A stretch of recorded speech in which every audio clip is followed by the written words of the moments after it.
Opa, voltamos.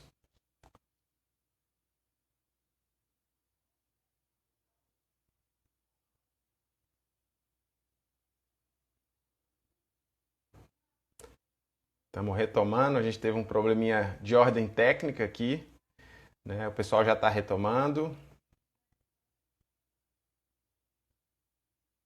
Neito, seja bem-vindo.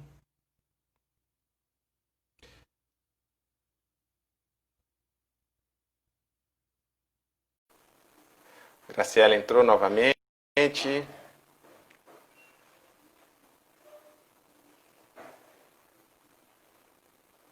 se a gente consegue. Graciela, você vai ter que me pedir para participar. A Cal conseguiu, né? Então ela está disponível, mas no seu caso você vai ter que me pedir para participar. Senão a gente não vai conseguir fazer a nossa transmissão.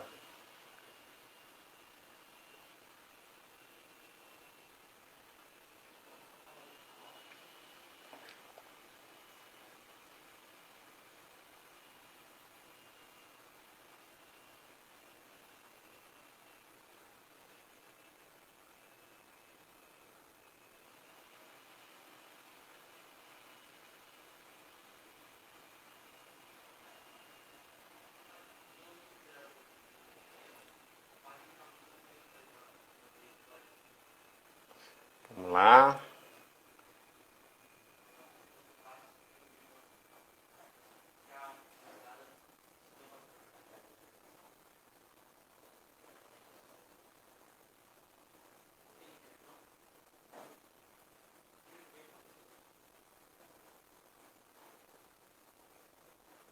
Opa, agora aqui acho que vai dar certo. Agora sim! Tô vendo a tela do seu computador.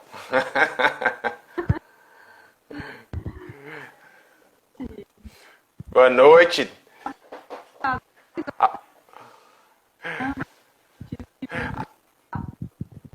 Não, tem problema não. Ao vivo tem dessas coisas. Tudo bem contigo? Tudo bem, graças a Deus. Tudo ótimo. Altas expectativas para o nosso bate-papo hoje. Eu também. Show de bola. Então, bom, já que passamos 15 minutos, a gente vai ter que dar uma acelerada aqui, né? Mas nada que vai prejudicar o conteúdo. Então, boa noite oficialmente. A gente está começando agora o nosso Papo Seguro. Eu tenho uma grande satisfação de estar conversando com a Grace, que trabalhou com a gente quando ela estava no início, né, da carreira dela como ergonomista, né? Ela é fisioterapeuta do trabalho, ergonomista, entre outras coisas. Primeiro, obrigado por ter aceitado o convite para a gente conversar aqui. Seja muito bem-vinda. Obrigada, Gustavo. Boa noite a todos que estão participando da live. Eu gostaria de agradecer você pelo convite, pela oportunidade de estar aqui trocando, né, experiências. Uma temática que é tão relevante e é tão atual. Exatamente. Eu não estou conseguindo te escutar. Eu acho que a gente vai ser bastante interessante aqui essa temática. Eu não tenho dúvida. Bom, me fala pra gente aí, Graciela, como é que foi seu início na área de saúde e segurança, né? E por que você optou por se especializar em ergonomia?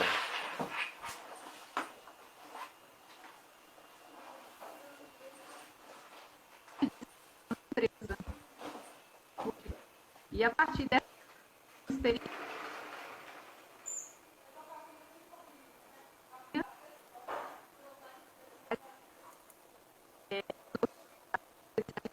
ficar na área de ergonomia.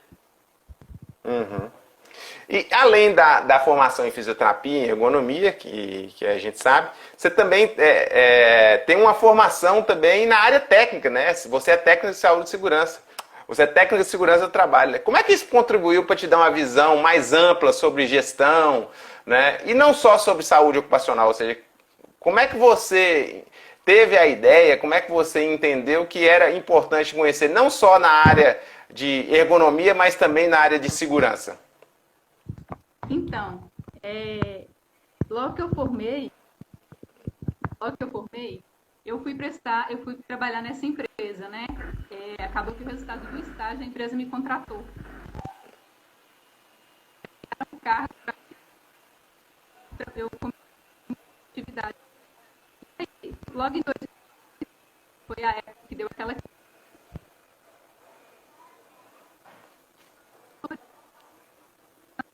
empresas em Montes Claros. Só que só a economia não era suficiente em questões normativas, em questão de legislação. E daí eu senti a necessidade, não que as pessoas precisem fazer também o curso técnico. Para mim, foi muito interessante, agregou muito, porque como a proposta de GRI, tem como as normas elas não interagirem. Então, eu vi.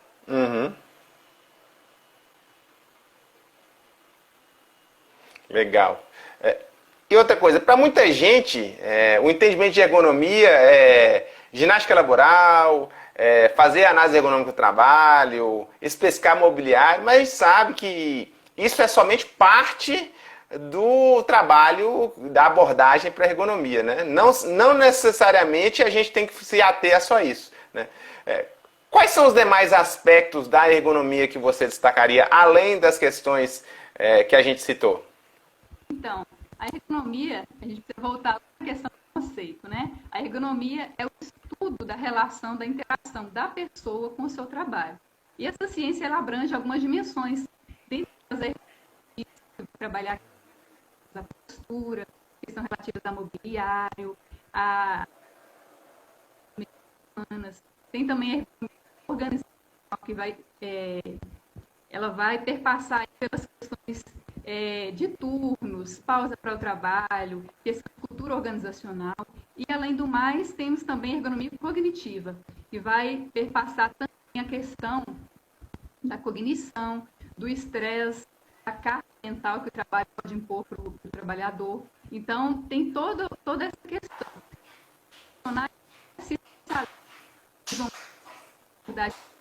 Dessas funções.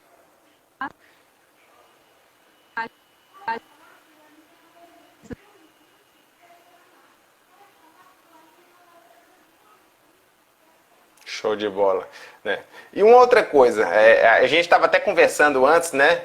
Eu já trabalho home office há algum tempo, mas você, né, depois da pandemia, passou também a trabalhar no home office. Ou seja, de uma forma ou de outra, todos nós fomos afetados pela pandemia do coronavírus, né? E antes, uma coisa que a gente observa é que, por exemplo, principalmente em indústrias, né, a tendência é que a gente, e escritórios também, a gente tinha o open space, ou seja, as empresas tinham espaços abertos, etc., né, e que isso, obviamente, precisou ser revisto, né. Na sua opinião, essa tendência, ela continua ou a gente vai voltar à época dos cubículos dos ambientes de trabalho? E outra coisa, em termos de ergonomia, qual que é o papel do ergonomista nessa definição dos layouts e, por que não, até uma parte conceitual de organização do trabalho? Então, eu acho que voltar ao que era antes não vai voltar mesmo. Pode ser que vai melhorar, nós vamos ter algumas adaptações, alguns ajustes, mas voltar ao que era antes eu acredito que não. Para aquela tem condição de continuar suas atividades em home office, né, em teletrabalho, adaptações vão precisar ser necessárias, porque imagina só, o trabalhador dentro da sua própria casa, uma condição, ele não tem nenhum espaço para ele desenvolver aquela tarefa, ele não tem uma cadeira ideal, ele não tem uma mesa, ele não tem um espaço sequer que ele encontre ali um sossego para ele desenvolver as suas tarefas, porque normalmente quem trabalha administrativamente ambiente bem ventilado, consiga se concentrar. Então, vão precisar haver adaptações, capacitações, orientações para essas pessoas, né? Se você me perguntar o que você deve no teletrabalho, cadeira, seria aí um mobiliário que é imprescindível você ter uma boa cadeira. Mas também, você tem as empresas que não tem como dar continuidade no teletrabalho. Os cubículos, eles não vão voltar por quê? Por conta da pandemia, tem a questão do dimensionamento, 2 metros, né, das pessoas. Então, conta dessas questões de saúde pública, vai ter que se repensar, os layouts, eles terão de ser pensados por conta dessa questão sanitária, por essa questão de saúde pública mesmo. E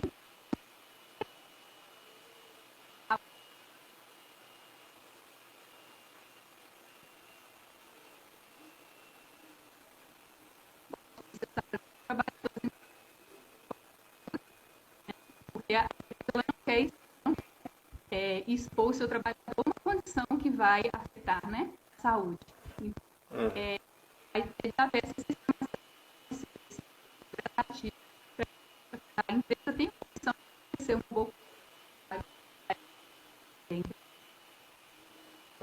Você falou aí sobre o home office, né? Que várias empresas, e como você falou, nada será como antes, como era antes, né? E várias empresas grandes inclusive, elas já entenderam que o que era uma necessidade momentânea, na verdade, elas quebraram esse paradigma e entenderam que isso, de uma certa forma, vai se tornar permanente, né? Uma mudança, o home office tem suas vantagens da pessoa não perder tanto tempo com o deslocamento, não ter o estresse do trânsito. Então, em algumas empresas, o home office veio para ficar, né? Eu cito o exemplo de uma empresa aqui de Montes Claros, uma indústria que colocou mais de 400 pessoas de home office, né? Durante os primeiros meses da pandemia.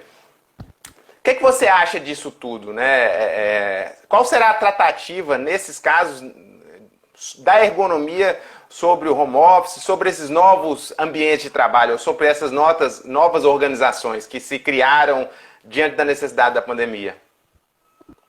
Estou vendo um comentário do Jonathan aqui. Você me ouve bem? Sim. Ok. O pessoal está falando que está baixo, mas aí você vai ser o meu termômetro se... Ok. Beleza. Vamos lá. Questões relativas ao teletrabalho. Já até saiu uma nota técnica do Ministério Público do Trabalho.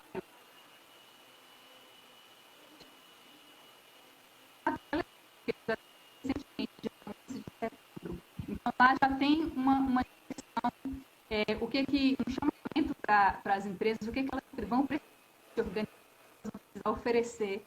Por exemplo, elas vão precisar ofertar para os seus empregados capacitação. Questões relativas a posto de trabalho, pausas, porque às vezes a pessoa fica muito tempo na mesma posição e não se dá conta, e ela só vai se dar conta de que ficou muito tempo na mesma posição quando aparecem os desconfortos. Às vezes ela precisa dessas capacitações para os empregados. Questões relativas também a posto de trabalho, por exemplo, a empresa, ela oferta, por exemplo, suporte para notebook ou para um monitor. Agora, em casa, por exemplo, a pessoa não tem o que ela vai fazer. Quem tem condição de comprar, vai lá e precisa adaptar. O trabalhador nesse novo cenário do trabalho, ele vai precisar ser feito nessa instrução normativa, inclusive questões de ofertar condições para as pessoas, inclusive, que têm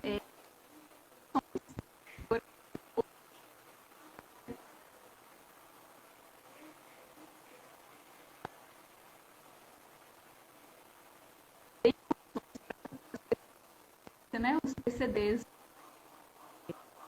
são conhecidos. Trabalho, que as empresas vão registrar isso. A empresa vai registrar isso, o horário que ela inicia, o horário que ela pausa, o horário que ela finaliza. Então, tudo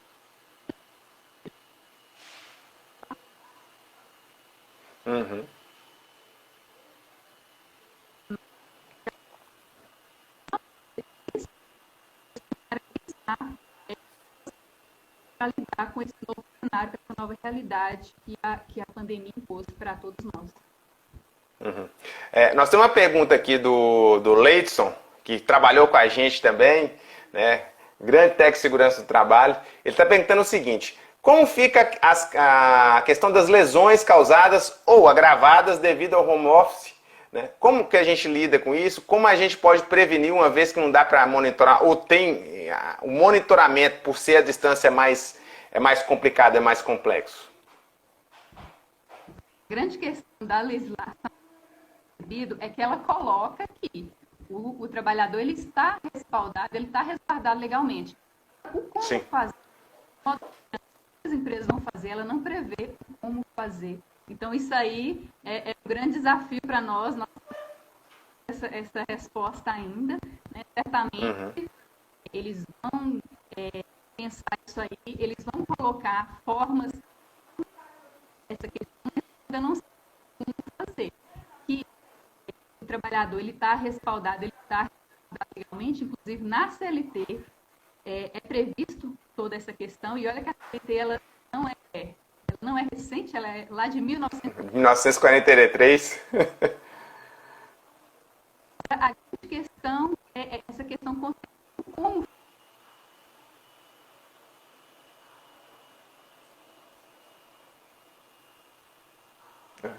É interessante a gente notar que a gente estava até conversando isso antes, né?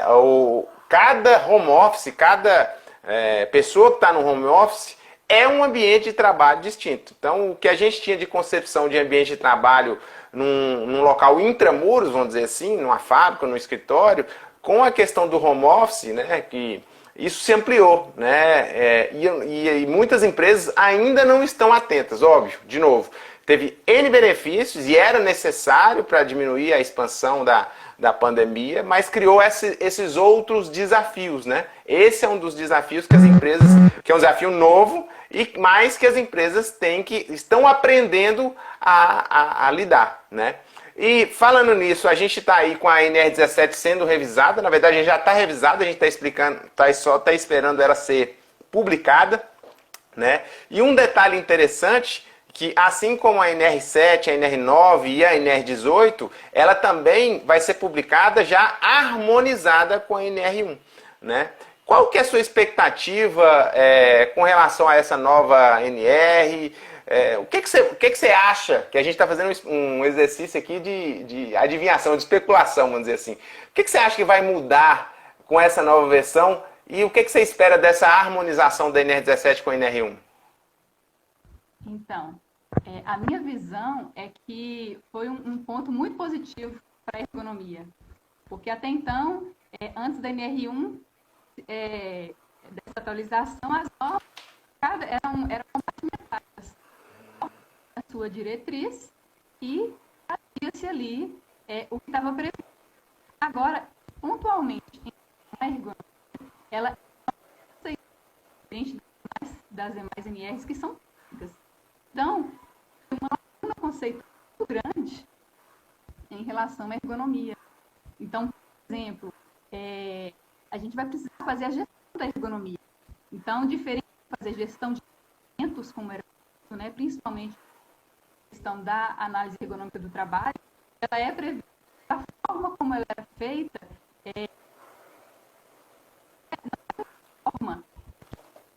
havia uma diretriz que colocava assim, não, a gente consegue dados, a gente consegue gerar indicadores. Então, diferente dessa que agora a NR é justamente uma diretriz para a gente poder fazer aí a gestão desse. Inclusive, eu acho que a economia mais ser reconhecida pelos empresários agora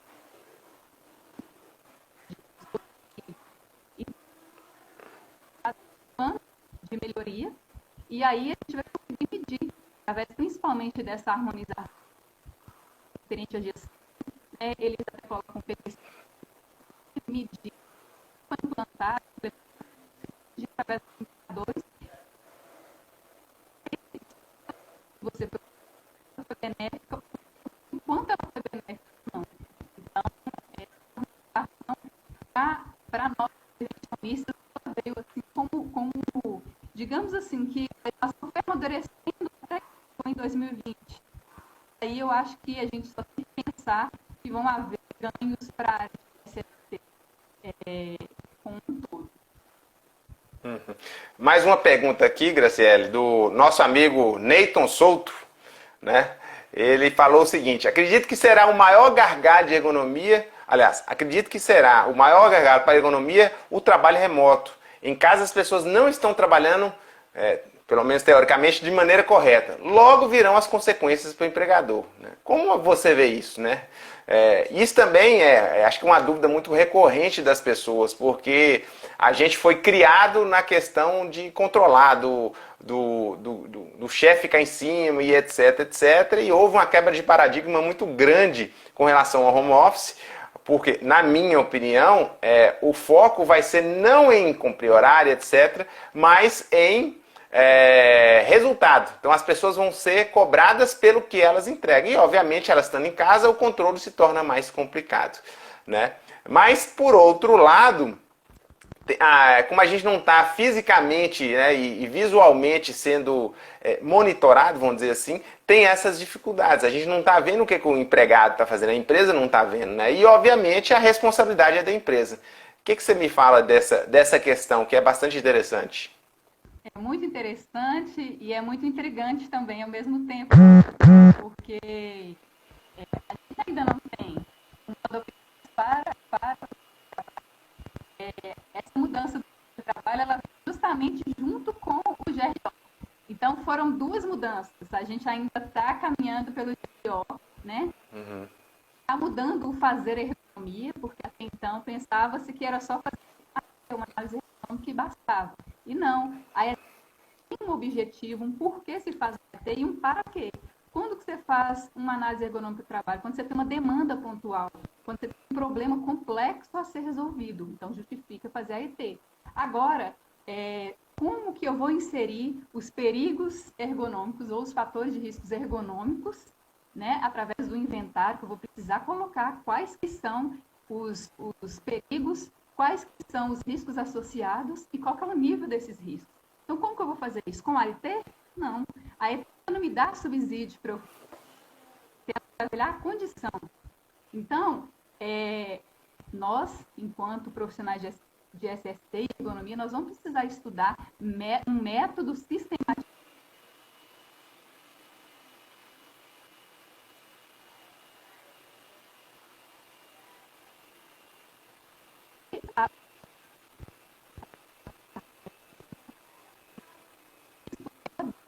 diretriz.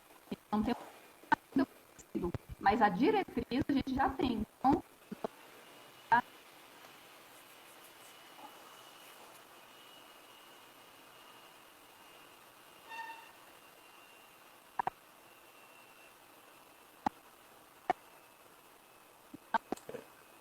o quê?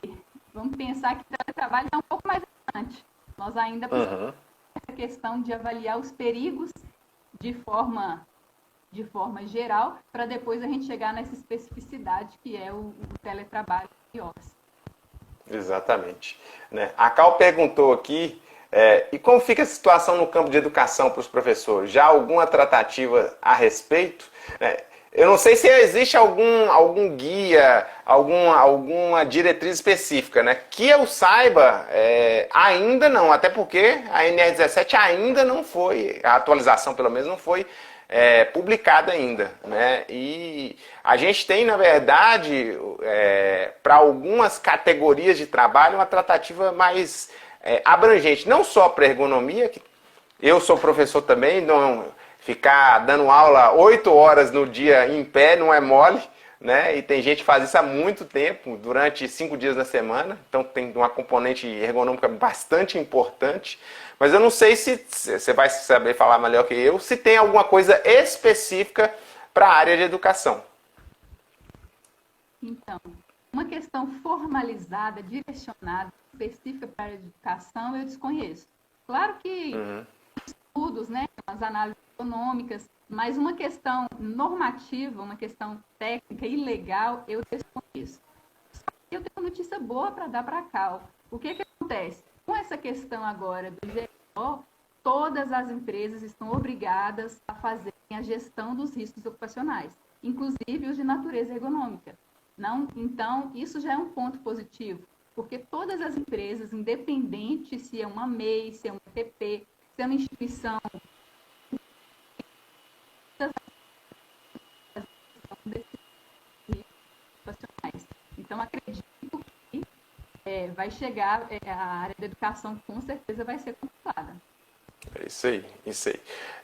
Uma outra coisa, antes a segurança, saúde, segurança, SST de uma forma geral, tratava os processos de uma forma muito compartimentalizada, ou seja, você tinha, por exemplo, o PPRA que só tratava de agente ambiental, e não havia um alinhamento das ações por exemplo, do PPRA com a ergonomia. Como é que você vê isso dentro do PPRA, do PGR, perdão? Ou seja, como é que vai se dar essa integração?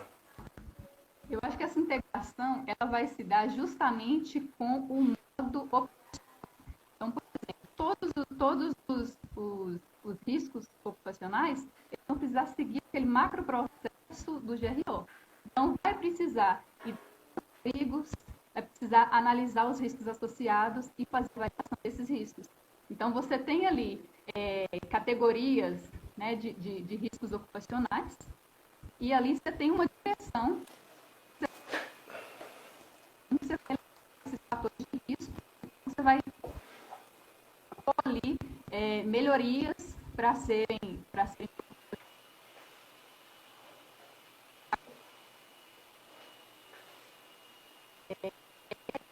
vai convergir e vai sincronizar todas as áreas. Claro que é diferente quando você fala, por exemplo, de higiene, de um ruído, por exemplo. Você tem um aparelho, você vai ali, afere, você já tem um nível de decibel. Ok. E também é perceptível. Quando você entra num ambiente, você consegue perceber. A ergonomia, você não tem isso. A ergonomia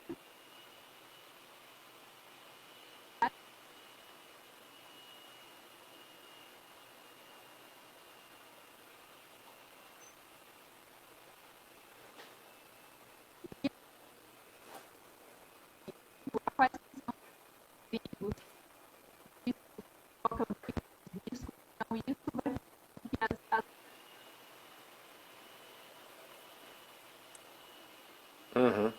Um outro ponto, uma das grandes, que a gente já discutiu na semana passada, que quando o PPRA surgiu, foi concebido, na verdade, a ideia é que ele se tornasse um programa de gestão de higiene ocupacional. Né? Mas o que aconteceu? Ele se tornou um mero documento na maioria das vezes, ou seja, alguma coisa estática.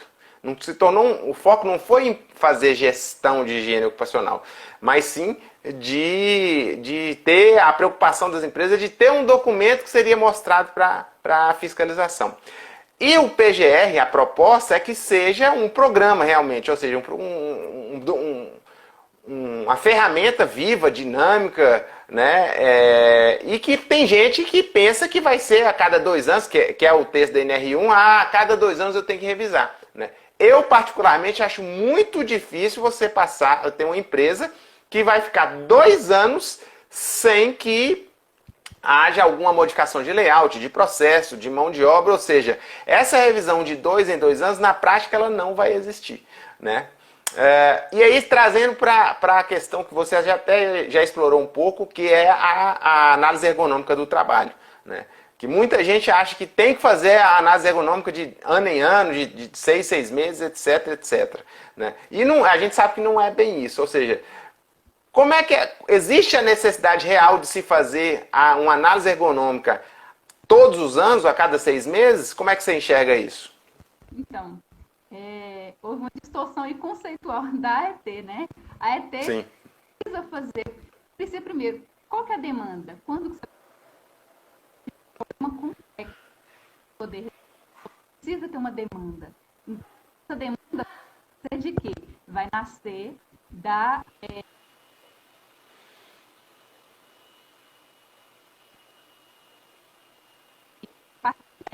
ser criada a demanda. Aí, não é descabido você fazer a ET cobrir a empresa toda. Como assim? Vai ser um caçador de risco ergonômico sem ter uma fundamentação, sem ter um problema a ser solucionado? Então, não faz muito sentido sair fazendo a ET à torta direita. Então, isso também é uma questão conceitual que as pessoas vão precisar rever isso aí para poder fazer a coisa da forma como está sendo proposta no PGR. Isso mesmo. E a gente sabe também que tem várias, como você falou, tem várias ferramentas para a ergonomia, né? E, obviamente, é como se fosse uma caixa de ferramentas. Cada ferramenta não tem uma ferramenta que é melhor ou que é pior. Na verdade, a gente tem a ferramenta que é mais adequada ou algumas ferramentas que não são adequadas. E você falou de uma questão bastante importante, que é a questão do inventário. Ou seja, assim como a gente vai ter um dos documentos do PGR, que é o inventário de risco, e o outro é o plano de ação, a gente vai ter que, da mesma forma, inventariar os fatores de risco ergonômico, né? A norma traz alguma especificação de ferramenta ergonômica para fazer o inventário? Existe, como as pessoas dizem, né, muita questão de documento, um modelo, né, para a ferramenta? Como é que funciona? Então, não existe uma receita de bolo, não existe. Tem gente que Você sabe que tem gente que está chorando quando você fala que não tem modelo, né? Porque cada tem a sua particularidade. Então, por exemplo, o que uma ferramenta ergonômica ela vai te dar? Ela vai avaliar ali uma sobrecarga. Então, só a ferramenta isolada, ela não vai te dar nenhum subsídio para você cumprir aquelas 3 etapas do macroprocesso, que é, por exemplo, identificar um perigo, analisar o risco, analisar o nível. Então, só ela não vai atender. Um checklist por si só não vai atender. Então, como eu havia falado anteriormente, é necessário estudarmos um método estruturado e sistematizado para a gente conseguir responder todas aquelas questões do macroprocesso de forma fundamentada, de forma normativa também. E até então, as ferramentas por si só, checklists, não é suficiente para a gente obter aí essa informação e fazer essa entrega dessa necessidade que está sendo colocada no GRO. Uhum. Uma outra coisa que eu já tinha essa percepção antes até do GRO, né? Já quando do E-Social, que a gente vai ter uma demanda, e o Neyton está falando isso, tá lembrando isso muito bem lembrado, que a gente vai ter uma demanda por profissionais da área de ergonomia como nunca se teve, né? Eu não sei se as empresas têm essa percepção, mas isso para mim está claro, né? Queria que você desse uma analisada em como você está enxergando essa demanda, se você também acha que vai aumentar, e principalmente, obviamente vou te deixar absolutamente à vontade, como é que você analisa o nível de conhecimento dos ergonomistas de uma forma geral? Você acha que a gente tem, a área de ergonomia está preparada para a demanda que vai surgir, já está surgindo e vai aumentar ainda mais com o GRO e também com o E-Social? Qual que é a sua visão sobre isso? Eu te diria até mais. Eu acho que não só os profissionais de ergonomia, os profissionais de SST como um todo. Porque aqui existe mais, eu sou técnico de segurança, eu sou engenheiro, eu sou fisioterapeuta. Não, agora todo mundo vai ter que saber um pouquinho do processo. Então, eu acho que é um desafio, acho que ninguém estava preparado, é um desafio, todos terão que sair da sua zona de conforto, todos terão que buscar conhecimento, aprimorar conhecimento, para poder a gente ter a visão macro do processo. Claro que cada um dentro da sua especificidade, cada um dentro do seu conhecimento técnico, mas você vai precisar conhecer um pouquinho de cada área para você ter a visão macro, para você ter propriedade na sua parte específica, pontual. Então, eu acho que esse que é a grande questão. E tudo isso que você está vendo, do GRO, do PGR, acredito eu, já seja uma preparação, porque o E-Social até então ele deu uma parada. Não quer dizer que ele vai ser implementado. Então, eu acho que tudo isso que a gente está vendo já está preparando, já está dando insumos para que a gente consiga responder lá na frente o E-Social, que é o grande objetivo do GRO, que é justamente simplificar, harmonizar, desburocratizar. Então, acredito que todos os profissionais como um todo, ergonomistas, sim, mas talvez um pouco por causa dessa questão conceitual de AET, de uma parte documental, nas outras áreas, por exemplo, segurança, PRA, agora não vai ter gestão de documento, vai ter gestão de processo. Exatamente. As ciências, elas vão ser inseridas dentro desses processos. Então, eu acho que todo mundo vai ter que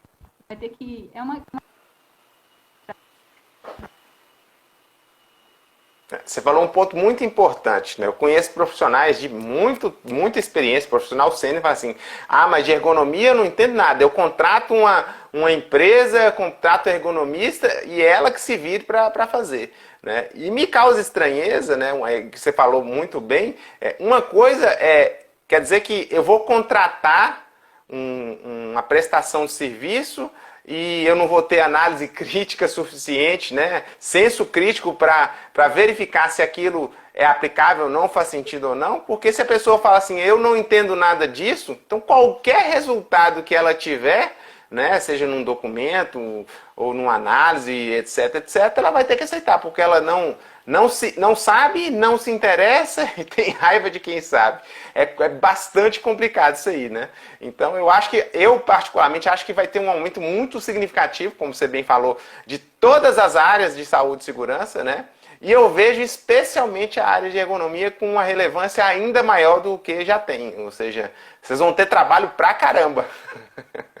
E assim, esse tema, eu acho que esse ponto ele é muito importante, porque a própria NR1, quando ela traz no anexo 1 lá, a questão dos conceitos organização não é só a empresa que te contrata, não. Você, enquanto prestador de serviço, você também é organização. Então, você também tem uma responsabilidade, você responde por aquilo ali. Ali você pode haver desdobramentos se de repente o seu trabalho não condizer com aquilo que a empresa te pagou, com aquilo que a empresa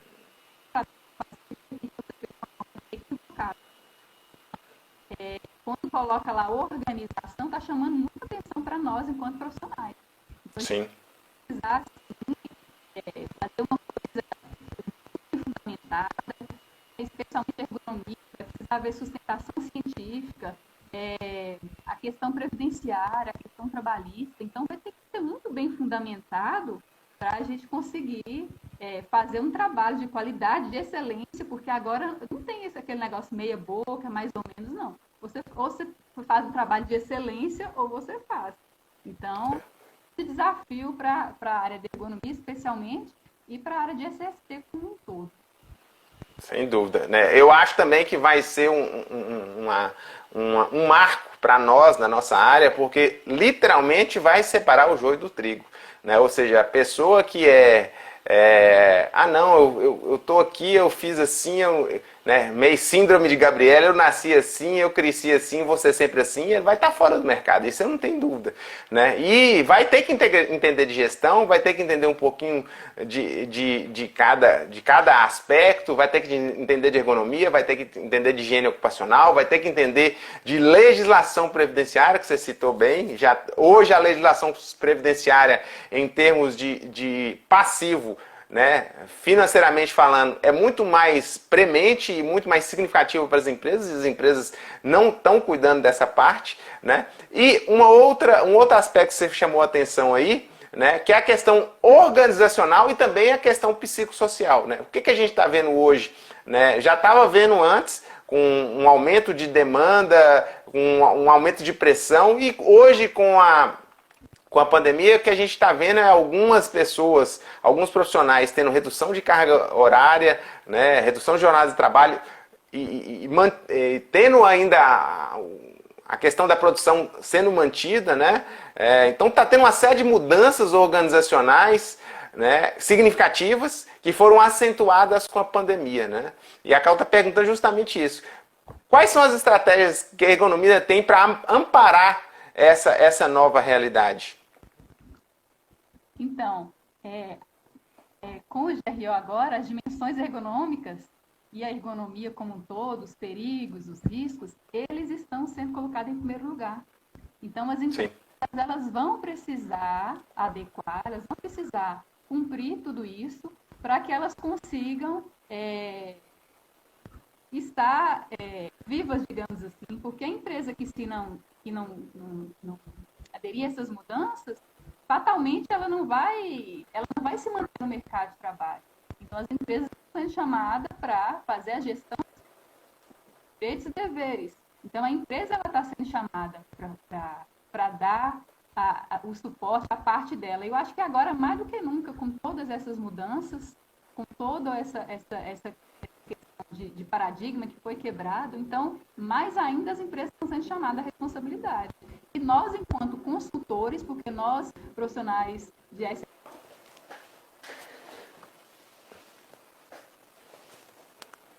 suporte para essas empresas. Então, não vou deixar a empresa fazer qualquer coisa, não. Ela me contratou, a melhor forma para ela fazer, de forma efetiva, sustentada na normativa, na questão legal. Então, olha só, se a responsabilidade a nossa consultores das empresas. Show de bola. A Cássia está perguntando aqui, obrigado pela pergunta, Cássia. Quais cursos fazer agora com o GRO e o PGR? O primeiro que eu já falo é que a pessoa tem que saber o que é o GRO e o PGR, né? Então, a gente está tendo alguns cursos, né? Inclusive a própria Faria Alcântara já fez 3 turmas de GRO e de PGR, né? A gente no sábado teve a turma 3, então cerca de 50 pessoas, por exemplo, a gente já falou, né, dando uma visão geral sobre GRO e PGR. Então, a primeira providência que eu acho que as pessoas têm que tomar é o que é o GRO, o que é PGR. Então, né, e conhecendo qual que é a demanda que as empresas vão ter e os profissionais também, né? E aí sim, tendo uma visão geral, aí sim elas começam, opa, eu tenho um gap nisso, nessa área, seja ergonomia, seja em higiene, seja em gestão de emergência, seja em cultura de segurança, e aí sim as empresas, os profissionais vão ter condições de, depois dessa visão geral, de decidir e conseguir perceber quais são os gaps. Não sei se você tem a mesma visão. Eu comungo dessa sua ideia, né? Claro, todo conhecimento que nós, enquanto profissionais, já temos, ok, nada está perdido. Só que agora nós vamos agregar o conhecimento o que a gente já tem de experiência, de vivência, de aplicabilidade. Agora é uma hora de somar, nós vamos precisar de conhecer uma realidade nova, né? O trabalho em si ele é muito dinâmico, a legislação mais dinâmica ainda, então a gente tem que estar se adequando a questão das adaptações, não só mas adaptar o processo, adaptar a condição de trabalho, então a gente vai ter que se adaptar para realmente conseguir entregar o que o GRO está propondo. Show de bola. O Jonathan está colocando uma coisa aqui interessante, né? Está falando o seguinte, pessoal, acredito que não seja exatamente, só estou olhando o horário aqui, nós temos 5 minutos, não seja exatamente uma responsabilidade apenas do empregador enquanto as questões de economia. Na Europa, esse tema tem sido discutido como responsabilidade solidária. Na verdade, a responsabilidade nunca vai ser só do empregador. Ela vai ser, tem uma parte que é do governo, parte do empregado, mas a maior parte, a maior parcela, sempre vai ser do empregador. E o interessante é o seguinte, a empresa que fizer efetivamente a gestão, ela vai ter isso de uma forma muito mais perceptível, né? Mas fazer gestão é mudança de cultura, entender quais são as demandas, né? Atender a legislação, conhecer a legislação de uma forma geral, ou seja, isso é algo que leva um certo tempo para a curva de aprendizagem realmente decolar. Mas aqui no Brasil, particularmente, né, no mundo como um todo, mas no Brasil, em termos até legais, a responsabilidade, a maior parte da parcela sempre vai ser do empregador. Porque, em última análise, é ele que expõe o trabalhador aos diversos fatores de risco, físico, químico, ergonômico, acidente, biológico, etc. Ok. Só complementando aí, com certeza a parte é do empregador, mas isso não exime nós profissionais, né? Como a gente havia dito anteriormente, no próprio conceito de organização, lá no anexo 1, chama a responsabilidade também para os profissionais que vão ser contratados por esses empregadores, no caso nós, né? Uhum. A Cal está perguntando aqui, deixa eu ver aqui. Você falou em ergonomia cognitiva. Qual a indicação para o trabalhador que vive a erudição do que resta do trabalho? Ela pegou pesado aqui, né? Como eu bem disse, né? A gente não pode focar só em uma dimensão. A gente precisa fazer uma análise de dimensões, porque um fator só de causa, ele não vai te dar um parâmetro real, né, da situação. Então, tem que ser analisada todas as dimensões, ergonômica, física, questão organizacional,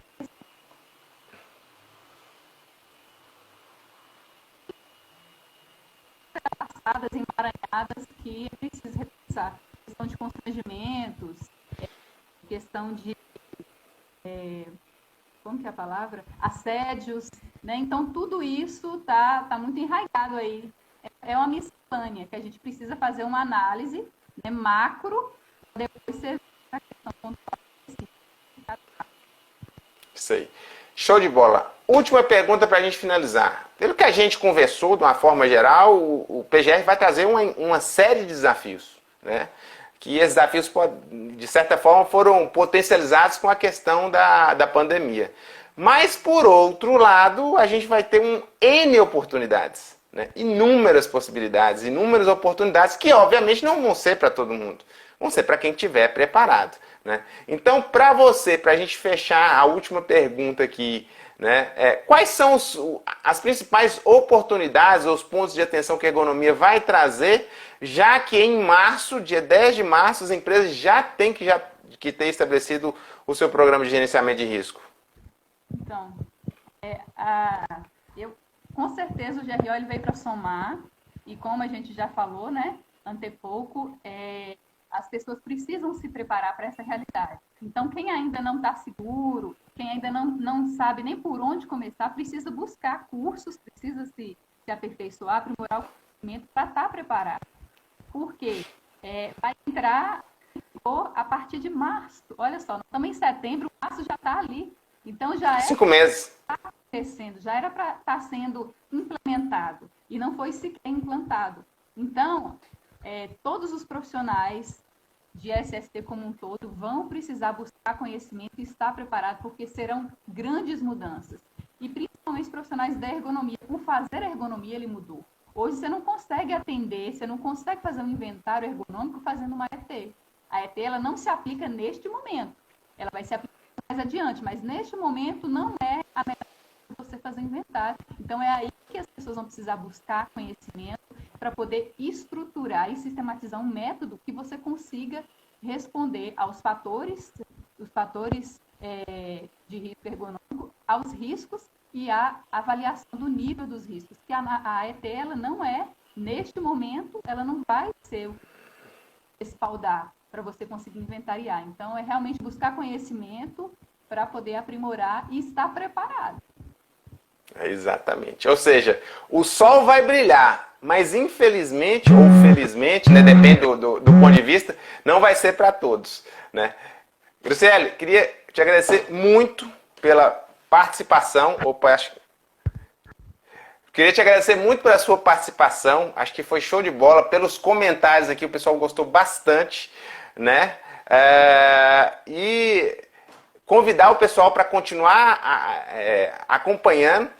Na semana que vem, a gente vai ter um evento também super especial, um super convidado que eu já conheço há mais de 10 anos. Né? A gente vai falar sobre cenários emergenciais no GRO. A gente vai trazer o Jorge Alexandre Alves, que para mim, se não for o maior, é um dos maiores especialistas de gestão de cenários emergenciais. Então não percam, próxima segunda-feira, dia 28, 18 horas. E queria te agradecer novamente e para você fazer as suas considerações finais.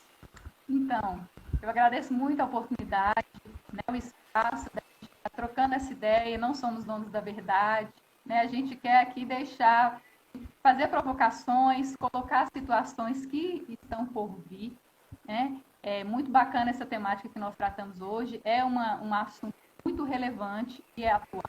Então, agradeço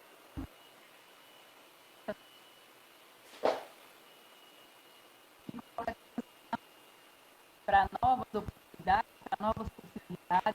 Acho que foi muito interessante a gente ter abordado, porque a ergonomia só cresce quando os outros profissionais também crescem, né? Não tem como eu, Graciele, fazer uma ergonomia bacana e a ergonomia vai crescer, não. Os profissionais prevencionistas precisam fazer uma ergonomia que seja efetiva, que dê retorno para as empresas, tanto questão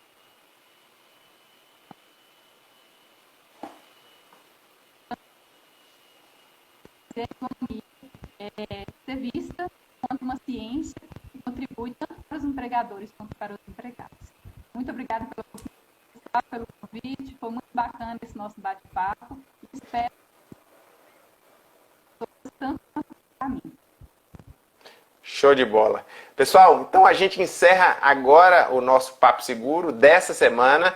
A gente vai deixar o vídeo no IGTV e também no canal do YouTube da Faria Alcântara. Então, daqui a algum tempo, de hoje para amanhã no máximo, a gente vai estar com esse vídeo disponível. Obrigado, Gra, de novo. Grande abraço, gente. Fiquem seguros. Até mais. Tchau, tchau. Tchauzinho.